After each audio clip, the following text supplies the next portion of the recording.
नमस्ते everyone. First year का अपन आज हिस्ट्री सब्जेक्ट देखेंगे। BHIC 133। दोस्तों इसमें यूनिट नंबर 1 का नाम है इतिहास लेखन की प्रवृत्तियां। बिल्कुल बहुत ध्यान से सुनते चले जाना है। मध्यकालीन लेखकों द्वारा लेखन का उद्देश्य निम्नलिखित है। क्यों आखिर मध्यकाल के जो लेखक थे दोस्तों किताबें वगैरह लिखा करते थे? मध्यकाल में दोस्तों लेखक द्वारा अपने संरक्षकों को खुश करने करके पुरस्कार पाने हेतु लिखते थे। भावी पीढ़ी इतिहास में हुई घटनाओं की जानकारी प्राप्त कर सके। मध्यकालीन लेखकों द्वारा लेखन में शासन की वैधता प्रदान करना और लेखक अपने लेखन के द्वारा तत्कालीन समय में संघर्ष साजिश प्रशासन आर्थिक राजनीतिक वास्तुकला चित्र कला सांस्कृतिक सामाजिक धार्मिक शैक्षिक कानूनी सैन्य प्रगति के बारे में भावी पीढ़ी को बताना चाहता था। तो इसलिए मध्यकाल में दोस्तों किताबें लिखी गई। ध्यान रखना है। अरबी व फारसी ऐतिहासिक परंपराएं क्या है? 10 नंबर का सवाल आ सकता है। दोस्तों अरबी इस्लामिक जगत की मुख्य भाषा थी, अतः उस समय का लेखन का कार्य अरबी भाषा में किया गया। इस प्रकार के लेखक में शासकों को जीवन, राजनीतिक घटनाओं शिविरों की कहानियाँ धार्मिक व सामाजिक पहलुओं के बारे में बताया गया है। प्रारंभिक अरबी लेखन में इस्नाद की परंपरा विकसित हुई। इस्नाद का मतलब यहाँ पे दोस्तों कुरान और हदीस की जो बातें हैं वही इस्नाद परंपरा में मिलती हैं। ठीक है, इस्नाद लेखन में कुरान और हदीस की बहुत सारी बातें मिलती हैं। इस्नाद परंपरा में कुरान हदीस में लिखी बातों का अनुसरण करके सबसे पवित्र सत्य तक पहुंचने की बातें लिखी होती है। तो ऐसी परंपरा जिसमें कुरान और हदीस को फॉलो किया जाता है और उनसे बातें ग्रहण करके सत्य तक पहुंचा जाता है, इस्नाद परंपरा कहलाती है। एग्जाम्पल, अल बालादुरी ने इस्नाद परंपरा में किताब लिखी है फुतुह उल बुल्दान। अल मशूदी ने अपने लेखन में भौगोलिक वातावरण को भी स्थान दिया है। ठीक है, ध्यान रखेंगे। 11वीं शताब्दी में अरबी इतिहास लेखन में दरबार से जुड़े अधिकारी विद्वानों ने शासकों व उनसे जुड़ी घटनाओं के बारे में लिखना प्रारंभ कर दिया था। एग्जाम्पल देखें, अल मुसाबिब एवं अल कुर्तुबी की रचनाओं में दरबारी राजनीति व कुलीन वर्ग की जानकारी मिलती है। अल उतबी की किताब तारीख ए यमीनी में मोहम्मद गजनी व सुबुक्तगीन के बारे में बताया गया है। सुबुक्तगीन कौन था? गजनी वंश का संस्थापक था। दोस्तों इब्न खल्दून की रचना मुकद्दिमा मानव समाज के इतिहास से संबंधित है। राजवंशों की ताकत के पीछे कबीले की एकजुटता की भावना थी। तो इस किताब में यह बताया गया है, ठीक है, कि राजवंशों की ताकत के पीछे कबीले की एकजुटता की भावना थी। फिर फारसी लेखन की परंपराएं। इतिहास, इस लेखन में सामाजिक धार्मिक इतिहास की तुलना में राजनीतिक इतिहास शासकों कुलीनों को जीवन के बारे में लिखा है। फारसी इतिहासकारों ने अपने रचनाएं राजाओं को समर्पित कर दी थी। एग्जाम्पल देखें, मिनहाज सिराज ने तबकात ए नासिरी ग्रंथ में गुलाम वंश के 8वें राजा नसरुद्दीन महमूद के बारे में बताया है। जियाउद्दीन बर्नी ने तारीख ए फिरोजशाही ग्रंथ में फिरोज शाह तुगलक के शासनकाल व जीवन के बारे में बताया। आरिफ कंधारी ने तारीफ ए अल्फी ग्रंथ अकबर को समर्पित कर दी है। मोतमद खान ने अपनी किताब इकबाल नामे ए जहांगीरी सम्राट जहांगीर को समर्पित की है। फारसी इतिहास लेखन में शिक्षित वर्ग विद्वानों संतों की चर्चा का अभाव पाया जाता है। मिनहाज सिराज के लेखन में सूफी संतों की चर्चा का अभाव पाया जाता है, जबकि बरनी के लेखन में विद्वानों व सूफियों का योगदान जो मतलब देखो वापस से सुनो, बरनी का जो लेखन है ना दोस्तों, इतिहासकार बरनी, उसमें विद्वानों व सूफियों का जिक्र है। बरनी अपने लेखन में संगीतकार व नर्तकियों का उल्लेख भी करता है। वह निचले वर्ग के लोगों से नफरत करता था, लेकिन वह यह प्रक्रिया भी बताता है कि किस प्रकार से निचले वर्ग का व्यक्ति जो मेहनत करके सर्वोच्च स्थान पर पहुंच सकता था। एग्जाम्पल और देखो, जैसे मतलब ये निम्न जाति के व्यक्ति थे लड्ढा माली, बाबू नायक, जुलाहा और मनका रसोईया। इन्होंने मेहनत करके अपनी ज़िंदगी में सब कुछ हासिल किया था, ये बताता है बरनी। अबुल फजल ने अपने लेखन में अरबी व फारसी लेखन परंपरा का मिश्रण किया है। 10वीं सदी तक आते आते अरबी भाषा की ऐतिहासिक लेखन परंपरा समाप्त हो गई। इसके स्थान पर फारसी भाषा ने प्रभुत्व जमा लिया। ठीक है, अरबी की जगह अब फारसी आने लगी। संचार की दरबार की मुख्य भाषा ये फारसी बन गई अब। ठीक है, चचनामा यह मोहम्मद बिन कासिम की सिंध विजय पर लिखा गया एक ग्रंथ है। अली कुल्फी के द्वारा यह ग्रंथ लिखा गया है, चचनामा। राजनीतिक वृत्तांत ये पढ़ लेते हैं दोस्तों। दिल्ली सल्तनत में राजनीतिक वृत्तांत का मतलब होता है घटनाएं, पास्ट की घटनाएं। सल्तनत काल का इतिहास लेखन फारसी भाषा में लिखा गया। इसमें हसन निज़ामी की ताज उल मासिर एक महत्वपूर्ण ग्रंथ है। तबकात ए नासिरी ग्रंथ वंशवादी इतिहास की श्रेणी में रखा जाता है। मिनहाज सिराज ने अपना लेखन आदम से शुरू कर पवित्र खलीफा तक लिखा है। अमीर खुसरो ने अपनी रचना किरान उस सदायन में सुल्तान कैकुबाद, जो कि दोस्तों गुलामी अथवा मामलुक वंश से का 10वां राजा था, ठीक है। वह बुगरा खान कौन था? सुल्तान केकुबाद का पिता था। इन दोनों के बीच बातचीत को बताया अमीर खुसरो ने अपनी किताब किरान उन सदायन में। इस ग्रंथ में दिल्ली की स्थापत्य कला दरबारी जीवन व उत्सव महोत्सव के बारे में पता चलता है। आशिका ग्रंथ में देवल रानी, जो कि बघेल वंश की राजकुमारी थी, तथा खिज्र खां की प्रेम कहानी के बारे में बताया गया आशिका ग्रंथ में। नूर सिपहर ग्रंथ मुबारक शाह खिलजी के दक्कन अभियानों से संबंधित एक ग्रंथ है। इस ग्रंथ में भारत एवं इसके निवासियों की प्रशंसा की गई है तथा भारत के स्थानीय बोलियों के बारे में इस ग्रंथ से पता चलता है। अमीर खुसरो के तुगलकनामा ग्रंथ में गियासुद्दीन तुगलक की विजय के बारे में बताया गया है। इसामी एक लेखक था दोस्तों, इसने किताब लिखी फुतुह उस सलातीन। ग्रंथ में गजनी वंश तथा मोहम्मद गोरी के समय से 1349 ईस्वी तक का इतिहास लिखा गया है। इस किताब में बलबन के द्वारा नसरुद्दीन महमूद को जहर दिए जाने के बारे में लिखा है। फुतुह उस सलातीन में तारीख फिरोजशाही तथा फिरोज शाह तुगलक के शासनकाल का तारीख फिरोजशाही दोस्तों, ये जो ग्रंथ है ये फिरोज शाह तुगलक के शासनकाल का वर्णन करता है। फिरोज शाह तुगलक का शासनकाल 1351 से 88 ईस्वी के बीच में रहता है। इस किताब में फिरोज शाह के द्वारा लखनौती जाजनगर नगरकोट थट्टा, जो कि सिंध में पड़ता है, के मिशन के बारे में बताया गया है, ठीक है। आगे लिखेंगे अफीफ की किताब। अफीफ एक अफीफ एक इतिहासकार है। इनकी किताबों में दिल्ली सुल्तानों की तैमूर के हाथों पराजय के कारणों का विश्लेषण किया गया है अफीफ की किताबों में, ठीक है। इस किताब में फिरोज शाह के काल का भ्रष्टाचार प्रशासन की जानकारी मिलती है। किस किताब में? इस वाली तारीख फिरोजशाही किताब में, ठीक है। तो इस किताब में फिरोज शाह तुगलक के काल का भ्रष्टाचार प्रशासन की जानकारी मिलती है तथा फिरोज शाह तुगलक के द्वारा निर्मित भवनों, बागों नहरों राजस्व की जानकारी मिलती है। अहमद सर हिंदी की किताब तारीख मुबारक शाही गौर वंश से सैयद शासक मोहम्मद शाह के बारे में बताती है। अहमद सर हिंदी की एक किताब है तारीख मुबारक शाही। इसमें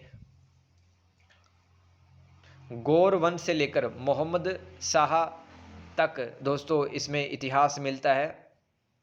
फिर जियाउद्दीन बर्नी, वेरी इंपॉर्टेंट आ सकता है 10 नंबर का सवाल। 1285 ईस्वी से 1358 ईस्वी तक इनका जीवन रहा है। ये फिरोज शाह तुगलक एवं मोहम्मद बिन तुगलक के शासनकाल के एक मुस्लिम राजनीतिक विचारक थे। इनकी प्रमुख रचनाएं कौन कौन सी थी? तारीख फिरोज शाही, फतवा जहांगीरी, साहिफा नाते मोहम्मदी। अपने लेखों द्वारा बर्नी अलाउद्दीन खिलजी के मूल्य नियंत्रण उपायों के बारे में बताता है, किस प्रकार से बाजार में वस्तुओं का भाव बढ़ गया था और अलाउद्दीन ने बाजार मूल्य के उपाय अपनाए थे। ये सब बताता है जियाउद्दीन बर्नी। बर्नी सीरी की दीवार कई शहरों हौज खास के निर्माण के बारे में भी बताता है। सीरी क्या है दोस्तों? अलाउद्दीन खिलजी द्वारा दिल्ली में एक नगर बसाया गया, ठीक है, इसको सीरी कहा गया। सल्तनत काल के दौरान शरीयत कानून को न मानने वाले को दी जाने वाली सजाओं से बर्नी असमय था, ठीक है, कि मतलब कठोर सजा मिलनी चाहिए जबकि कठोर सजा नहीं मिल रही थी। बर्नी दिल्ली के व्यापार बाजार तथा कारीगरों की तारीफ करता है। बर्नी वर्णन करता है कि गयासुद्दीन तुगलक की मौत के पीछे मोहम्मद बिन तुगलक जिम्मेदार नहीं था, बल्कि उसकी आकस्मिक मृत्यु थी। बर्नी मोहम्मद बिन तुगलक के दरबार में 17 सालों तक रहा तथा मोहम्मद बिन तुगलक को बर्नी ने सुल्तान ए सईद की उपाधि दी थी। बर्नी के अनुसार मोहम्मद बिन तुगलक एक में आध्यात्मिक व लौकिक शक्तियाँ थी। वह उसके सैन्य नेतृत्व उदारता शिक्षा हेतु प्रशंसा करता है। सुल्तान इल्म ए माकूल एक तर्क संगत विषय है दोस्तों, जिसमें कार्य कारण संबंधों के आधार पर पढ़ाई की जाती है। इल्म ए माकूल उन किताबों को कहते हैं तथा दर्शन शास्त्र में रुचि लेता था। मोहम्मद बिन तुगलक उस वक्त की 5 वक्त की नमाज पढ़ता था तथा दोषी पाए जाने पर रूढ़िवादी मुसलमानों सैयद उलेमाओं को भी नहीं बख्शता था। मोहम्मद बिन तुगलक ये सब बताता है कौन? जियाउद्दीन बर्नी, ठीक है, ये सब लिख के आ जाना है। सुल्तान का इस्लाम में सच्चा विश्वास था। ये मोहम्मद बिन तुगलक है वो इस्लाम में सच्चा विश्वास रखता था। बर्नी बताता कि उसकी नीतियाँ इसलिए सफल नहीं हुई क्योंकि नीतियों के क्रियान्वयन में दरबारी अधिकारी कुलीन मतलब दरबार के अंदर जो बैठे लोग थे, अमीर लोग, उनको कुलीन कहा जाता है, वह जनता ने उनका साथ नहीं दिया था। इसलिए मोहम्मद बिन तुगलक की लगभग सारी नीतियां फेल हो गई। सुल्तान के दबीर ए खास कौन होता था? शाही पत्र व्यवहार से संबंधित अधिकारी ने उसको तात्कालिक समय का अबू हनीफा कहा है क्योंकि मोहम्मद बिन तुगलक इस्लामिक कानून के पक्के जानकार थे। बर्नी बताता है कि मोहम्मद बिन तुगलक उच्च कार्यालय में निम्न वर्ग के लोगों की नियुक्ति करता था। बरनी के अनुसार फिरोज शाह ने नहरों का जाल इसलिए तैयार किया ताकि ग्रामीण किसानों का सामाजिक व आर्थिक जीवन सुधार सके। राजनीतिक वृत्तांत, ये मुगल पढ़ लेते हैं। मुगलों के टाइम पर राजनीतिक व्यवस्था कैसी थी? तो अकबर के शासनकाल में इस्लामिक सहस्त्राब्दी के पूर्ण होने के अवसर पर, यानी कि दोस्तों इस्लाम धर्म की स्थापना के 1000 साल पूरा हुआ था अकबर के शासनकाल में। तो मुल्ला दाऊद ने तारीख ए अल्फी नामक ग्रंथ लिखा था अकबर के कहने पर। इस ग्रंथ को अकबर ने आधिकारिक मान्यता दी थी। तबकात एक शब्द होता है दोस्तों, तबका शब्द से बना हुआ, जो कि अरबी भाषा का शब्द है, जिसका अर्थ ऐसा साहित्य है जो किसी विशेष सम्राट संत विद्वान से संबंधित होता है, उसको तबकात कहते हैं। ठीक है, ध्यान रखना। निजामुद्दीन अहमद की किताब तबकात ए अकबरी में अकबर के शासनकाल व विभिन्न शहरों व कस्बों की संख्या बताई गई है। अब्दुल कादिरी बदायूनी मुगल काल का इतिहासकार व अनुवादक था। इसकी प्रमुख रचनाएं कौन सी हैं? मुंतखब उत तबारिक। इस किताब को 3 खंडों में लिखा गया। पहले खंड में बाबर व हुमायूं के शासनकाल के बारे में लिखता है अब्दुल कादिरी। दूसरे खंड में 1595 ईस्वी तक अकबर का शासनकाल लिखता है। इस खंड को वह छुपा कर रखता है। पहले जहांगीर के राज्याभिषेक के बाद में दूसरे खंड को प्रकाशित किया गया।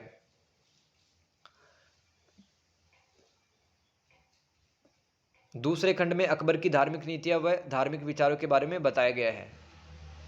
तो देखो, पहले खंड को वो छुपा के रखता है, दूसरे खंड में दोस्तों वो जहांगीर के राज्याभिषेक के बारे में बताता है, और दूसरे खंड में ही अकबर की धार्मिक नीतियों को ही बताता है। ठीक है, तीसरे खंड में, इस किताब के तीसरे खंड में मुस्लिम धार्मिक व्यक्तियों के जीवन को, विद्वान कवियों के जीवन के बारे में उसने बताया। इस किताब के तीसरे खंड में मुतामिद खान नूरजहां के प्रति कटुता व्यक्त करता है। ये बताया है मुतामिद खान और नूरजहां की बनती नहीं थी। ये सभी खंड आपको याद रखना अब्दुल कादिरी बदायूनी के द्वारा लिखे गए हैं। मुंतखब उत तबारीक, पहले खंड में बाबर व हुमायूं के शासनकाल में, दूसरे खंड में जहांगीर का राज्याभिषेक, ठीक है, और अकबर की धार्मिक नीति, ये याद रखो। तीसरे खंड में मुस्लिम धार्मिक व्यक्तियों के जीवन, विद्वान कवियों के जीवन के बारे में बताया है। एक और किताब है इकबाल नामा ए जहांगीरी। इस किताब के तीसरे खंड में, ठीक है, देखो बच्चों, एक बार फिर से एक किताब का नया नाम आया, इकबाल नामा ए जहांगीरी। इस किताब के 3 खंड हैं, राइट। तो मुतामिद खान के द्वारा ये किताब लिखी गई। पहले खंड या पहले वॉल्यूम में तैमूर वंश से हुमायूं तक का इतिहास है। दूसरे खंड में अकबर का शासनकाल है। तीसरे खंड में जहांगीर से शाहजहां के राज्याभिषेक तक है। तीसरे खंड में मुतामिद खान को नूरजहां के प्रति कटुता व्यक्त करता है। कृषि उत्पादन व कश्मीर का शॉल उद्योग के बारे में इस किताब में बताया गया है। शाहजहां ने अपने शासनकाल के शुरू के 10 सालों का इतिहास लिखवाने हेतु मोहम्मद अमीन फजवनी को नियुक्त किया था। इसके बाद शाहजहां के प्रथम 20 सालों का इतिहास अब्दुल हमीद लाहौरी ने किया था। अमल ए साली है लेखक, इसके मोहम्मद साली ने भी शाहजहां के शासनकाल के इतिहास को लिखा है। इस किताब में विद्वानों को, कवियों को, सैयदों को, शेखों, कुलीनों के जीवन के बारे में लिखा है तथा शाहजहां के द्वारा शाहजहानाबाद के किले के निर्माण के बारे में भी इस किताब के अंदर जानकारी दी है, अमल ए साली नाम से किताब में। मोहम्मद काजिम ने अपनी किताब आलमगीर नामा में औरंगजेब के शासनकाल के शुरू के 10 सालों का इतिहास लिखा है। कामरूप, जो कि असम में स्थित था, पर मीर जुमला का आक्रमण, शाइस्ता खान द्वारा चटगांव की विजय, वो सब इसी किताब में लिखी है। औरंगजेब के शासनकाल से संबंधित ग्रंथ, औरंगजेब के बारे में पढ़ना तो निम्न ग्रंथ पढ़ सकते हैं अपन। मुस्तैद खान की माआसिर ए आलमगिरी, सुजान राय भंडारी की खुलासत उस सियाक, काफ़ी खान की मुंतखब उल लुआब, भीमसेन की नुस्खा ए दिलकुशा। खुलासत उर्स सियाक 1695 ईस्वी में लिखी गई। इसमें हिंदुस्तान के भूगोल, प्रांतों, फसलें, कस्बों, संतों के बारे में वर्णन मिलता है। नुस्खा ए दिलकुशा में महाराष्ट्र में मराठों के उदय, मराठों की छापामार युद्ध प्रणाली, अनाज मूल्य, जागीरदारी संकट, जजिया कर के बारे में बताया गया है। मासिर ए आलमगिरी 1710 ईस्वी तक पूरी लिखी जा चुकी थी। इसमें सतनामी है दोस्तों, सतनामी व जाट विद्रोह के बारे में भी पता चलता है। ठीक है, कि औरंगजेब के समय 2 विद्रोह हुए थे, सतनामी विद्रोह और जाट विद्रोह। ये सब हमें मासिर ए आलमगिरी से पता चलता है। मुंतखब उल लुआब में मुगल सिख संबंधों के बारे में बताया गया है, किसके द्वारा? काफी खान के द्वारा लिखी गई है। अबुल फजल आप पढ़ लेते हैं दोस्तों, ठीक है, याद रखना 1551 से 1602 ईस्वी तक इनका जीवन रहा है। 1579 ईस्वी से 1602 ईस्वी तक ये मुगल साम्राज्य के वजीर थे। वजीर पद दोस्तों प्रधानमंत्री जैसा ही होता था। ये अकबर के नवरत्नों में से एक थे। ये मुगल दरबार के प्रसिद्ध कवि फैजी के छोटे भाई थे। अकबरनामा दोस्तों तीसरे मुगल बादशाह अकबर के दरबारी अबुल फजल द्वारा लिखा गया ऐतिहासिक ग्रंथ है। अकबरनामा का शाब्दिक अर्थ होता है अकबर की कहानी। अकबरनामा के भी दोस्तों 3 खंड या 3 वॉल्यूम है। पहले वॉल्यूम में अकबर के पूर्वजों के बारे में लिखा है, दूसरे वॉल्यूम में अकबर के शासनकाल के बारे में, तीसरे वॉल्यूम में अकबर का प्रशासन, सेना, राजस्व, भूगोल, परिवार तथा जीवन के बारे में लिखा है। अकबरनामा के तीसरे खंड को दोस्तों आईने अकबरी भी कहते हैं। आईने अकबरी में भारतीय लोगों की परंपरा, संस्कृति, फसलों को फसल उत्पादन को फसल मूल्य को मजदूरी एवं राजस्व के बारे में बताया गया है।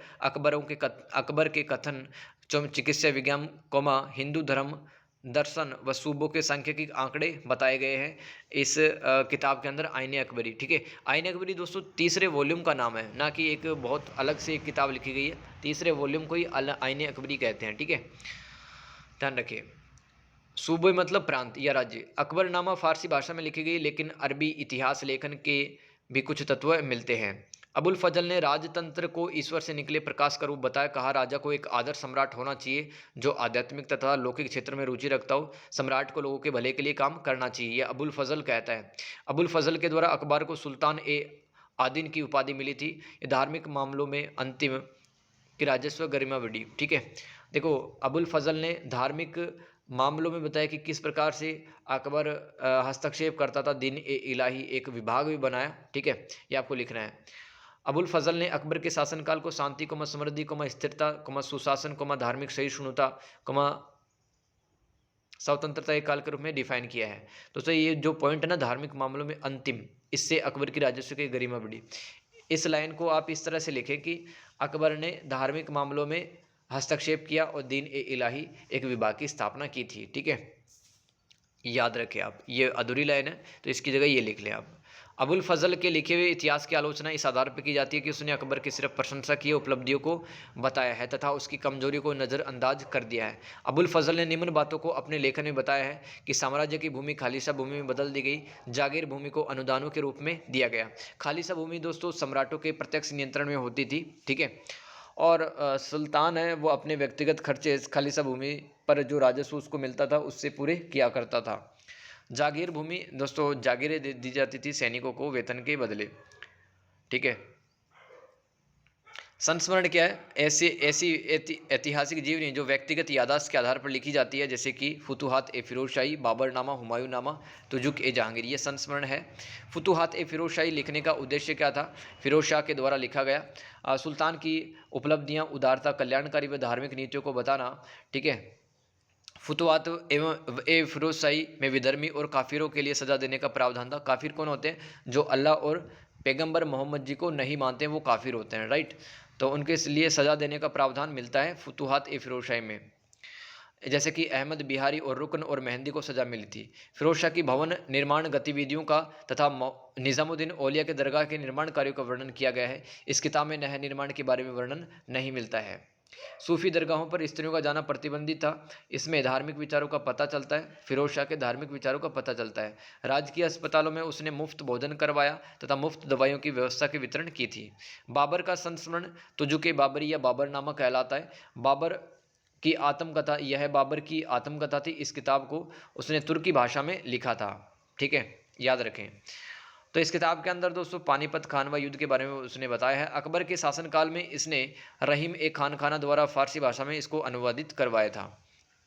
इस किताब में बाबर ने अपने भारत आक्रमण के समय भारत की राजनीतिक दशा का वर्णन किया। वह कहता है कि हिंदुस्तान में गांव और बस्तियों शहरों का विनाश और निर्माण पल भर में किया जाता था। यदि भारतीयों के मन में शहर बसाने का विचार आता है तो भारतीय शीघ्र ही पराली पेड़ों टहनियों से झोपड़ियाँ बना लेते हैं और तुरंत ही एक गांव अथवा शहर का जन्म हो जाता है। तो ऐसा वो बाबरनामा में बताता है।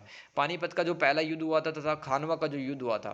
ठीक है, पानीपत के पहले युद्ध के बाद में दोस्तों मुगल सत्ता की भारत में स्थापना होती है। खानवा का युद्ध उसने महाराणा सांगा के खिलाफ लड़ा था बाबर ने, तो महाराणा सांगा उसमें हार गया था। एक पद्धति युद्ध पद्धति अपनाई थी दोस्तों, तुलुगमा पद्धति। ठीक है, उसके बारे में जानकारी मिलती है बाबरनामा में। बाबर ने मात्र 13 वर्ष की आयु से संघर्ष शुरू कर दिया था। बाबरनामा में समरकंद से काबुल तथा फिर दिल्ली तक बाबर द्वारा किए गए संघर्ष के बारे में लिखा है। बाबर ने अपने अद्भुत साहित्यिक क्षमता प्रकृति प्रेम में रुचि का परिचय दिया है। इस पुस्तक से पता चलता है कि स्थितियों ने भले ही बाबर को योद्धा बना दिया, परंतु उसके अंदर भी सुरुचिपूर्ण कला प्रेमी का व्यक्तित्व, यानी कि कला को भी वो पसंद करता था। बाबरनामा में बाबर भारत के लोगों का जीवन, रहन सहन, उनका स्वभाव, भूमि, जलवायु, प्राकृतिक दृश्य, भारत की नदियाँ, पशु पक्षी, फल फूल, भवन निर्माण, कला व उद्योग धंधों के बारे में बताता है। बाबर लिखता है कि हिंदुस्तान की सबसे बड़ी विशेषता है कि भारत विशाल देश है, इसमें सोना चांदी भरपूर मात्रा में है, यहाँ विभिन्न प्रकार के मौसम और ऋतुएं हैं, समाज में असंख्य कारीगर है व व्यापारी है, सिंचाई हेतु भारतीय किसान रहट और चरस का प्रयोग करते हैं, लेकिन बाबर ने भारत के प्रति कभी भी स्नेह अथवा लगाव नहीं रखा। भारत में रहते हुए उसे समरकंद के बागों वाले महलों में जो तरबूज वगैरह लगे हुए थे वो उनकी याद आया करती थी। बाबर आम से भी ज़्यादा खरबूजे की श्रेष्ठ, आम से भी बढ़िया कौन सा फल समझता था? खरबूज, ठीक है, उसको याद आया करती थी खरबूज की। हुमायूं नामा दोस्तों गुलबदन बेगम के द्वारा लिखी गई है। यह भी एक संस्मरण है। यह दूसरे मुगल बादशाह हुमायूं की जीवनी है। यह किताब हुमायूं की सौतेली बहन व बाबर की बेटी गुलबदन बेगम के द्वारा लिखी गई, ठीक है, याद रखेंगे। यह किताब तात्कालिक सामाजिक और राजनीतिक गतिविधियों पर प्रकाश डालती है। मुगल बादशाह अकबर के कहने पर ही गुलबदन ने हुमायूं के जीवन तथा उनके शासनकाल में हुई घटनाएं लिखी है। गुलबदन ने हुमायूं नामा अपनी व्यक्तिगत यादाश्त के आधार पर फारसी भाषा में लिखा है। 16वीं सदी में मुगल राजघराने की एकमात्र महिला द्वारा लिखा गया ये जीवंत दस्तावेज लेखन है। इसमें हमें मुगल हरम के जीवन की झलक भी दिखाई देती है। दोस्तों, हरम एक ऐसा स्थान होता था जहाँ पर राज्य की जो महिलाएं हैं, दासियां हैं, ठीक है, और रानियां हैं, राजकुमारियां हैं, बेटियां हैं, विधवाएं हैं, वो सब हरम में रखी जाती थी। तो हरम के जीवन की झलक दिखाता है हुमायूंनामे में। हुमायूं के जन्म, बाबर के जीवन पर, पारिवारिक जीवन तथा राजकीय समारोह के बारे में वो बताता। शाही महिलाओं की शादी तथा सामाजिक शिष्टाचार, दरबारी माहौल के क्लेश के बारे में बताता है। हुमायूं दिलदार बानो बेगम, ठीक है, बाबर की पत्नी थी, से मिलने बार बार शाही हरम में जाते थे। हुमायूं मतलब ये जो इनकी सौतेली बहन थी, ठीक है, गुलबदन बेगम, वो क्या बताता है कि जो हुमायूं था, ठीक है, हुमायूं था वो दिलदार बानो बेगम से मिलने बार बार शाही हरम में जाते थे। इससे पता चलता है कि वो हरम की मुख्य महिला होने के साथ साथ राजमाता भी थी। राजमाता राजा की कई मामलों में सलाहकार व भूमिका निभाती थी। मुगलों के भारत पर अपना शासन स्थापित होते ही बाबर ने एक बड़े सोने का सिक्का ढलवाया, उसे काबुल भेजा गया। जब हुमायूं बीमार पड़ गया तो बाबर ने अपने बड़े बेटे हुमायूं के जल्द ठीक होने की प्रार्थना की, तो हुमायूं ठीक हो गया, लेकिन जल्द ही बाबर की मृत्यु हुई। तो दोस्तों, बाबर का जो अंत है वो अपने बेटे की, अपना जो बेटा बीमार पड़ गया उसकी याद में उसने जीवन त्याग दिया, हुमायूं बीमार होते, ठीक है। हुमायूं व हमीदा बानो बेगम की शादी को उल्लास के साथ में इस किताब के अंदर बताया गया है। हुमायूं का भारत का पश्चिम उत्तर पश्चिमा में दर दर भटकना, हुमायूं का अपने भाइयों के साथ संघर्ष, वो भी इस किताब में मिलता है हुमायूं नामा में। अबुल फजल ने अकबरनामा लिखते समय गुलबदन बेगम की जानकारियों का प्रयोग किया है। तुजुक ए जहांगीरी पढ़ लेता दोस्तों। यह चतुर्थ मुगल सम्राट जहांगीर की आत्मकथा है। इसे फारसी अथवा पर्शिय भाषा में लिखा गया है। इस किताब में कला, राजनीति, जहांगीर का पारिवारिक जीवन, सामाजिक जीवन, उसके मुख्य सेनापतियों, अधिकारियों, सभी अभियानों के लिए की गई तैयारियां लिखी है तुजुक ए जहांगीरी में, सैन्य व्यवस्था, शत्रु पक्ष की गतिविधियां, सांस्कृतिक गतिविधियां, जहांगीर के शासनकाल में उठने वाले विद्रोह तथा उसके दमन, दरबारी उत्सव, भारत के प्राकृतिक सौंदर्य, पेड़ पौधे, फलों, सब्जियां, पशु पक्षियां, शिकार, नगर तथा दुर्ग, हिंदुस्तान के अनेक प्रजातियों के खान पान, रहन सहन, आदतों का रोचक वर्णन तुजुक ए जहांगीरी में लिखा है। तो ये जहांगीर की एक आत्मकथा याद रखना, राइट। इस किताब में नूरजहां की बुद्धिमत्ता की काफ़ी प्रशंसा की गई है। नूरजहां जहांगीर की पत्नी थी, परंतु अपने विवाह की परिस्थितियों का वर्णन नहीं किया गया है। जहांगीर ने अपने शासनकाल के शुरुआती 17 साल तक इतिहास खुद लिखा है एवं इसके बाद का इतिहास मोतमद खान के द्वारा लिखा गया है। इस किताब में जहांगीर के जन्म, पदारोहण, ठीक है, दस्तूर उल अमल, ये 12 आदेश थे जहांगीर के, उसके बारे में बताया गया है। प्रशासनिक, वित्तीय, मनसब दोस्तों रैंक हुआ करती थी दरबार के अंडर बैठने वाले मुगल अधिकारियों की, मनसब, ठीक है। जागीरों का आवंटन, सराय रुकने का स्थान हुआ करता था विदेशी व्यापारियों का, सड़कों के रखरखाव का वर्णन किया गया है। जहांगीर पंडितों, हिंदू तपस्वियों से बातचीत करने में दिलचस्पी रखता था। जहांगीर ने अपने शासनकाल में मुफ्त अस्पताल बनवाए, जहां गरीबों का मुफ्त इलाज होता था, वहां चिकित्सकों की नियुक्ति की। जहांगीर वनस्पति विज्ञान, प्राणी शास्त्र, चित्रकला में रुचि रखता था। इस प्रकार से तुजुक ए जहांगीर में जहांगीर का उदार मुस्लिम चरित्र देखने के लिए मिलता है तथा हमें उसके तर्क संगत विचारों के बारे में भी जानकारी मिलती है। इंसा अथवा पत्र लेखन परंपरा क्या दोस्तों इंपॉर्टेंट है इस साल के लिए। इंसा एक अरबी शब्द है जिसका अर्थ होता है सृजन करना अथवा बनाना। इंसा लेखन एक कला के रूप में विकसित हुई। इंसा लेखन में व्यक्तिगत पत्र कोमा राज्य के पत्र शामिल किए जाते थे। इंसा संग्रह से हमें तात्कालिक समाज कोमा राजनीतिक सांस्कृतिक परिस्थितियों कोमा व्यक्तिगत विचार तथा प्रशासन के बारे में पता चलता है। प्रमुख ईसा संग्रह कौन कौन से हैं? एजाज ए खुसरवी अमीर खुसरो के द्वारा लिखी गई। इंसा ए मेहरू रियाज उल इंसा महमूद गावा द्वारा लिखी गई। और इंसा ए ताहिर, ये प्रमुख इंसा परंपराएं पत्र लेखन परंपराएं। ठीक है। सल्तनत काल व मुगल काल में इंसा संग्रह से संबंधित एक अलग विभाग मौजूद था, उसका नाम था दीवान ए इंसा। वो पत्र लेखन को ही मैनेज करता था वो विभाग। सल्तनत काल में शाही पत्राचार कोमा व्यवहार से संबंधित एक पद होता था जिसका नाम होता था दबीर। ठीक है। एजाज ए खुसरवी की शैली अलंकृत है, इसका संकलन 1292 ईस्वी में किया गया। मुगल काल में मुंशी पद, दोस्तों ये वाली लाइन काट दें आप, आगे समझे फिर। एजाज ए खुसरवी की शैली अलंकृत है, इसका संकलन 1292 ईस्वी में किया गया। इसमें फरमान या अथवा सरकारी आदेश, अनुमति सूचक पत्र जिसे राजा के द्वारा भेजा जाता था आदि प्रकार के दस्तावेज शामिल हैं। तो एजाज ए खुसरवी एक ग्रंथ का नाम है दोस्तों। ठीक है। जिसमें राजा के द्वारा जो फरमान जारी किए जाते थे और जो परवाना होते थे, परवाना मतलब अनुमति सूचक पत्र, उनके बारे में बताया गया है एजाज ए खुसरवी में। ठीक है। अमीर खुसरो का ये इंसा संग्रह तात्कालिक ग्रंथ तात्कालिक सामाजिक कोमा आर्थिक कोमा धार्मिक कोमा प्रशासनिक इतिहास के पर प्रकाश डालता है। इसमें अलाउद्दीन खिलजी के पदारोहण के समय जारी किए गए फरमान कोमा लखनऊ की विजय के बाद सुल्तान बलबन के द्वारा जारी किए गए फरमान भी लिखे हैं। इलखानिद वंश क्या दोस्तों? उत्तर पश्चिमी ईरान का एक वंश जो मंगोल साम्राज्य की एक शाखा थी, इलखानिद वंश तथा खिलजी वंश के राजाओं के बीच संबंधों को समझने हेतु मुकातबत ए रशीदी एक महत्वपूर्ण इंसा है। जब 1304 ईस्वी से 1307 में इलखानिद वंश का एक दूत अलाउद्दीन खिलजी के दरबार में आया तो अलाउद्दीन खिलजी ने इसका गर्मजोशी से स्वागत किया था। साथ ही उस दूत को 4 गांव राजस्व मुक्त अनुदान के रूप में दे दिए थे, यानी कि किसी प्रकार का उस गांव पर टैक्स नहीं लिया जाएगा। अलाउद्दीन ने भी दोस्तों इलखानिद वंश के राजा को एक पत्र भेजा और कहा अब उसके इलखानिद वंश के साथ बढ़िया संबंध है। इन पत्रों के माध्यम से हमें तात्कालिक साहित्यकारों के बारे में पता चलता है, जैसे प्रसिद्ध गणितज्ञ मौलाना शमसुद्दीन, ये सल्तनत काल के प्रमुख साहित्यकार भी हैं। इंसा ए मेहरू, ये दूसरी है इंसा ए मेहरू। ठीक है। इसमें उन पत्रों का संग्रह जब फिरोज शाह और मोहम्मद बिन तुगलक गद्दी पर बैठे थे। इस इंशा में कुल 134 दस्तावेज है। इसमें मंशूर पत्र, विजेता, अहमदनामा, निष्ठा की शपथ, उन पत्रों को अहमदनामा कहते थे, अर्जदास, निवेदन पत्र और व्यक्तिगत पत्र और उद्घोषणाएं शामिल हैं। यह इंसा संग्रह हमें सल्तनत काल की सामाजिक कोमा आर्थिक कोमा सांस्कृतिक कोमा राजनीतिक कोमा प्रशासनिक इतिहास के बारे में बताता है। इंसा ए मेहरू, इससे हमें धार्मिक अनुदानों के बारे में पता चलता है। दोस्तों अनुदान क्या होते थे? राज्य उलेमा शेख मुफ्तियों को मतलब ज़मीनें वगैरह दान दे देता था धर्म के कार्य करवाने के लिए, मस्जिद या मदरसे बनाने के लिए। उनको उन अनुदानों को उन दानों को धार्मिक अनुदान कहते हैं। इन अनुदानों का उद्देश्य व्यक्तिगत पुण्य कमाना था। सुल्तान शिक्षकों को माजिनो अजान देकर मस्जिद में बुलाने वाला व्यक्ति माजिन कहलाता है। सुल्तान शिक्षकों को माजिन को इसलिए अनुदान देता था ताकि पूर्ववर्ती सुल्तानों की आत्माओं को शांति मिल सके।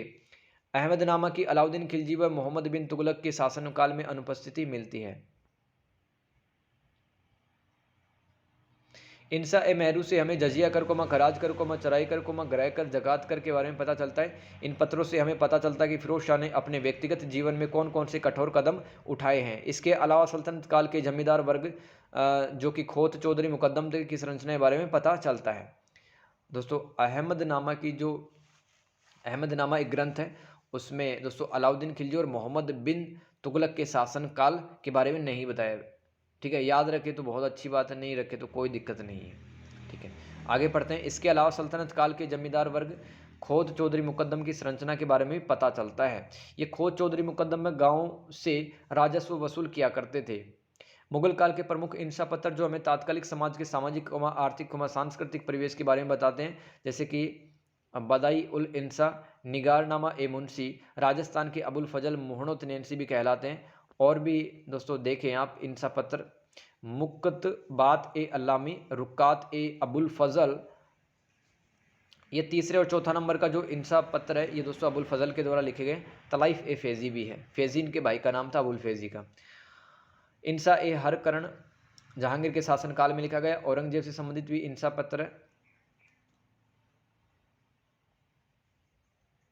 देखो ये सारे है ना जो भी लिखा है 7वां 8वां 9वां 10वां 11वां 12वां 13वां, ठीक है, ये सब औरंगजेब से संबंधित इंशा पत्थर है। जैसे कि इंशा बाकिर खान, इंशा मुनीर, मुनशात ए ब्राह्मण, मुनशात ए नमकीन, रुकात रकाइम ए कटीम, ललाभत ए तयवात, ये औरंगजेब से संबंधित इंशा पत्थर। तो 2-4 नाम याद रख लेना अगर हो जाए तो याद, ठीक है। ये मुगल काल के प्रमुख इंशा पत्र हैं, ठीक है। आधिकारिक दस्तावेज क्या है? सम्राट, राजकुमारों को मंत्रियों द्वारा जारी किए गए आदेश अथवा नियमों वाले दस्तावेज को आधिकारिक दस्तावेज कहते हैं। इसमें निम्न प्रकार के दस्तावेज शामिल हैं। फरमान किसे कहते हैं? सम्राट के आदेशों को फरमान कहते हैं। निशान, राजकुमार द्वारा जारी किए गए आदेश को कहते हैं। परवाना, शासक द्वारा अपने अधीनस्थों को जारी किए निर्देश परवाना कहलाता है। हस्ब उल हुक्म, मंत्री द्वारा जारी किए गए निर्देश, दस्तूर उल अमल, प्रशासनिक नियम थे। दस्तूर उल अलबाब अब्दुल हमीद द्वारा रचित एक इंशा पत्र है। यह फिरोज शाह के समय लिखा गया सबसे पुराना दस्तावेज है। दस्तूर उल अलबाब, इसमें सभी प्रशासनिक पदों के नाम तथा उनके कार्यों का विस्तार से वर्णन किया गया है। मुगल काल में शाहजहां व औरंगजेब के काल में हमें सर्वाधिक आधिकारिक दस्तावेज मिले हैं। कुछ पत्र है शाहजहां और औरंगजेब के काल में, ठीक है। दस्तावेज, दस्तूर उल अमल ए आलमगिरी, दस्तूर उल अमल ए नव सिंदगी, जवाबिन ए आलमगिरी, खुलासव ए सियाक, हिदायत उल कवायद फरहंग एकरदानी, ये सब क्या है? मुगल काल में लिखे गए कुछ आधिकारिक दस्तावेजों के नाम। सूफी लेखन क्या है दोस्तों? सूफी लेखन की 3 श्रेणियां होती है, मलफूजात, मलतुबात और सूफियों की जीवनी। मलफूजात क्या है? इसमें सूफियों के मध्य संवाद है, इसमें नैतिक और धार्मिक पहलू हैं, इसमें लोगों के आम जीवन की स्थितियों के बारे में पता चलता है।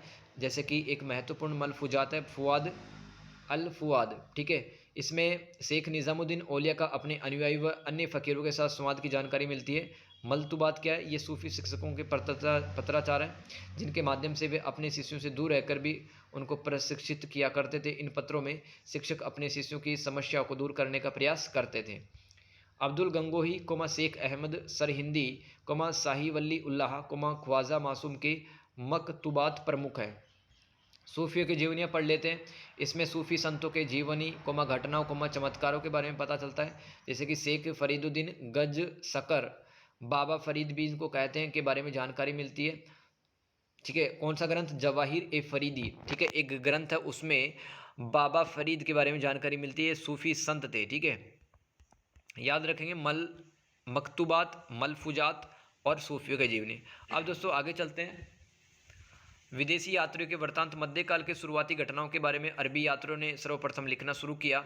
अल मामून ने बगदाद में बैत उल हिकमा संस्था की स्थापना की। इसमें संस्कृत ग्रंथों का अनुवाद अरबी भाषा में किया गया। इसमें भारत अरब के सांस्कृतिक संबंधों को बढ़ावा मिला। प्रमुख अरब यात्री हैं अल मशूदी, इब्न खुर्दा जवीह, सुलेमान ताहिर, अल इख्तखरी, इब्न होकल, ये प्रमुख अरब यात्री हैं जो भारत आए थे। अल इख्तखरी ये भारत के भूगोल तथा सिंध के मानचित्र के बारे में बताता है। इब्न होकल ये भारत के शहरों का आकर्षक विवरण करता है। अल बुरूनी अपनी किताब उल हिंदू में भारत का सुस्पष्ट वर्णन देता है। अल उमरी भारत नहीं आया परंतु भारत में आए हुए अरब यात्रियों के अनुभव के आधार पर उसने किताब लिखी। अरब यात्रियों ने मोहम्मद बिन तुगलक की असीम उदार, शैक्षणिक, बौद्धिक उपलब्धियों, प्रशासनिक कार्यों के बारे में बताया है अरब यात्रियों ने।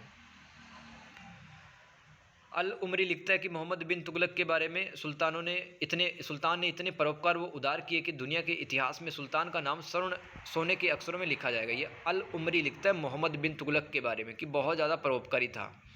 सुल्तान नक्काशी की वे घोड़े की जीत के साथ सवारी करता था, ठीक है।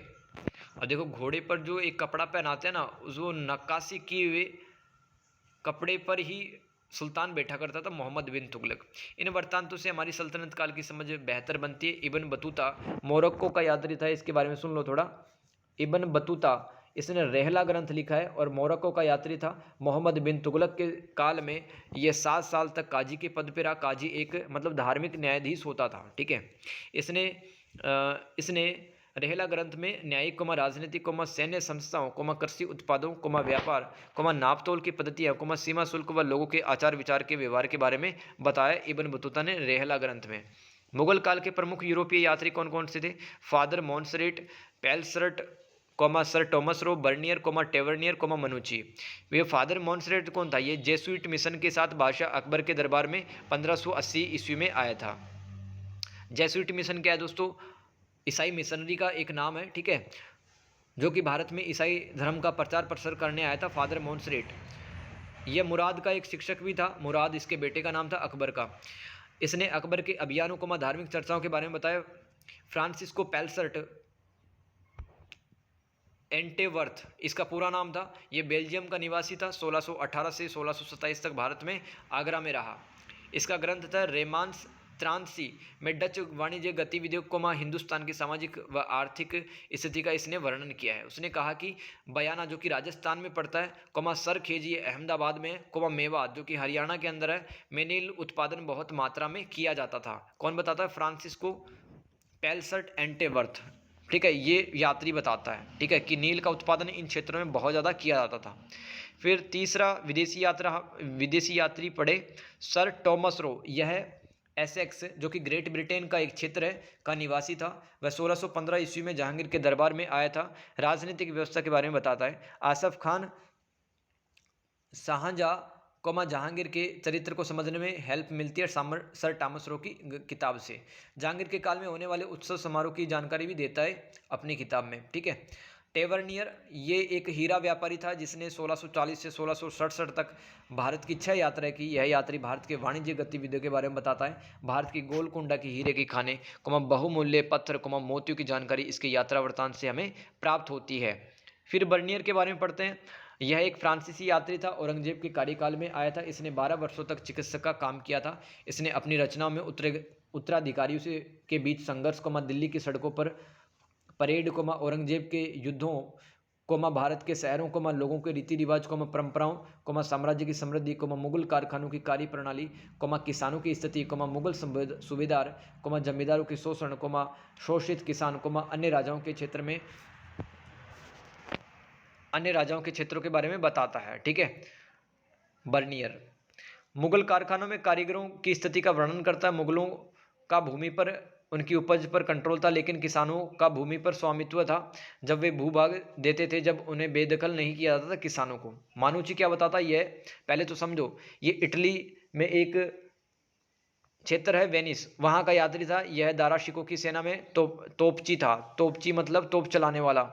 इसने राजा जयसिंह और शिवाजी की सेना में भी काम किया। मानुची ने ग्रंथ इसने लिखा है स्टोरिया डो मोगोर, ठीक है। इसमें औरंगजेब के समय के इतिहास का वर्णन मिलता है। दक्कन के प्रति मुगलों की नीति का वर्णन मिलता है मानुची के ग्रंथ। और 1700 से लेकर 1707 ईस्वी तक औरंगजेब की गतियों, तौर तरीकों, रीति रिवाजों का भी वर्णन मिलता है।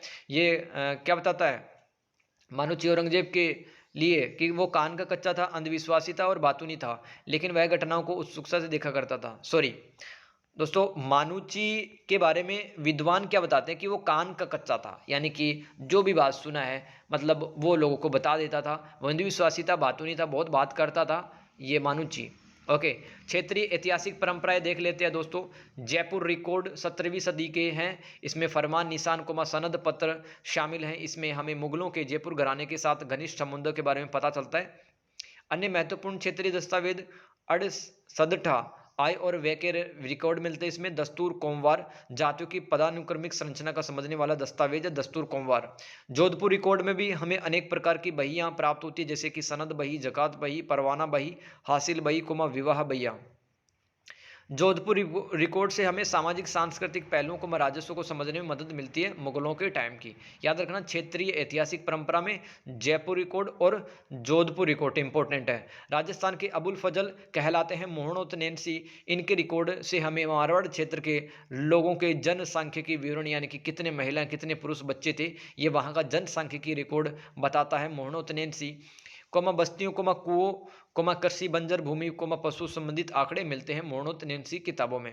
राजस्थान के राज्य अभिलेखागार बीकानेर में जयपुर रिकॉर्ड और जोधपुर रिकॉर्ड वो मोहनोत-नैन्सी के रिकॉर्ड संरक्षित है, याद रखना है।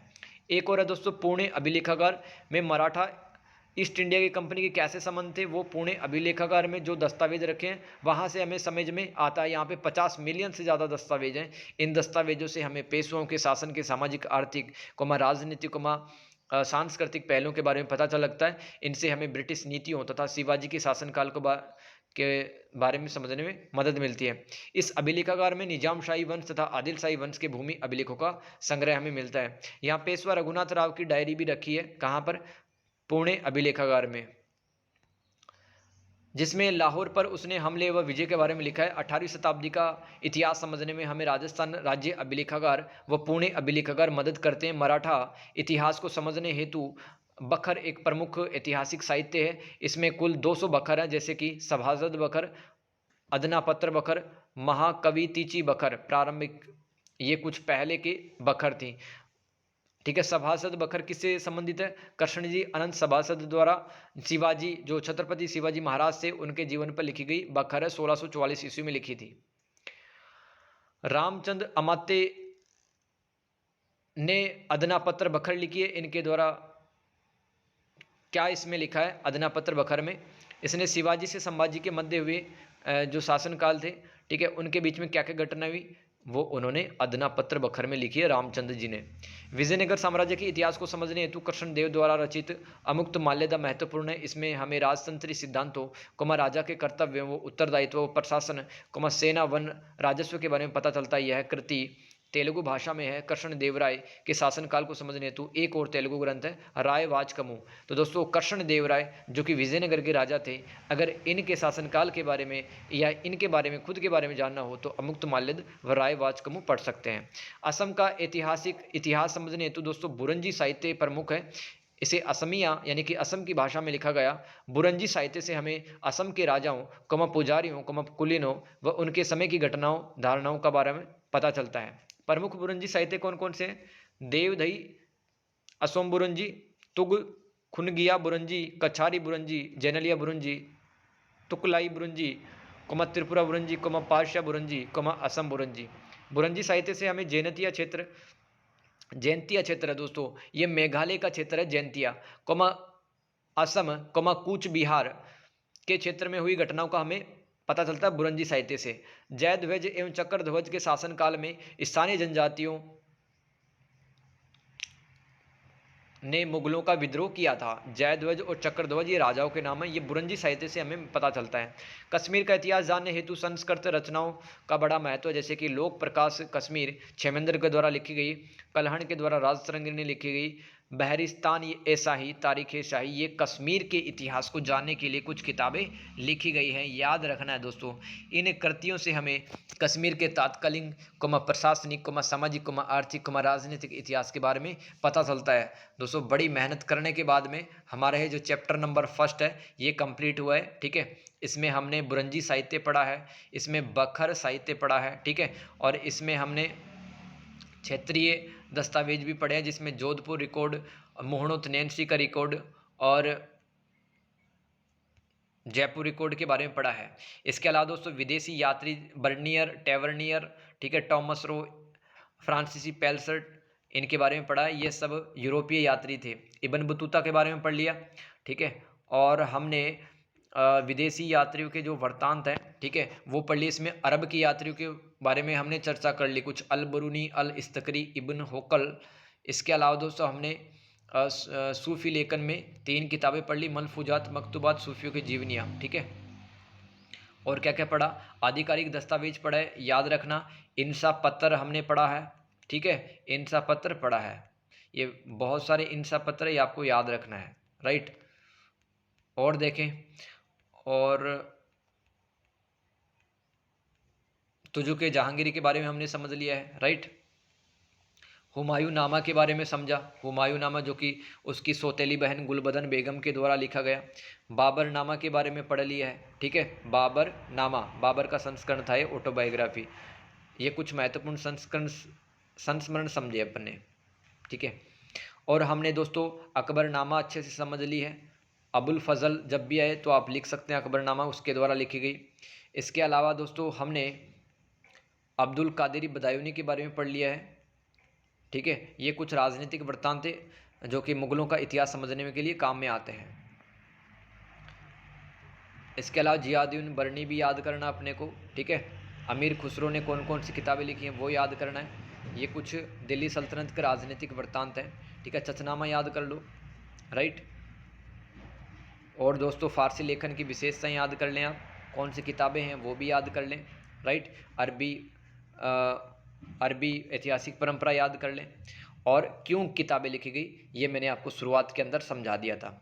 दोस्तों ये जो मध्यकाल लिखा है, ठीक है, ये मध्यकाल यहाँ पे थोड़ा गलत लिखा हुआ है।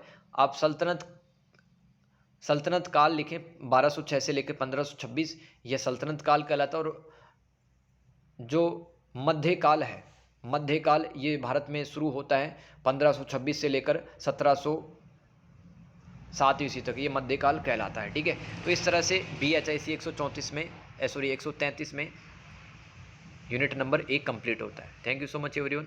नोट्स बनाएं तभी याद होगा अपने को।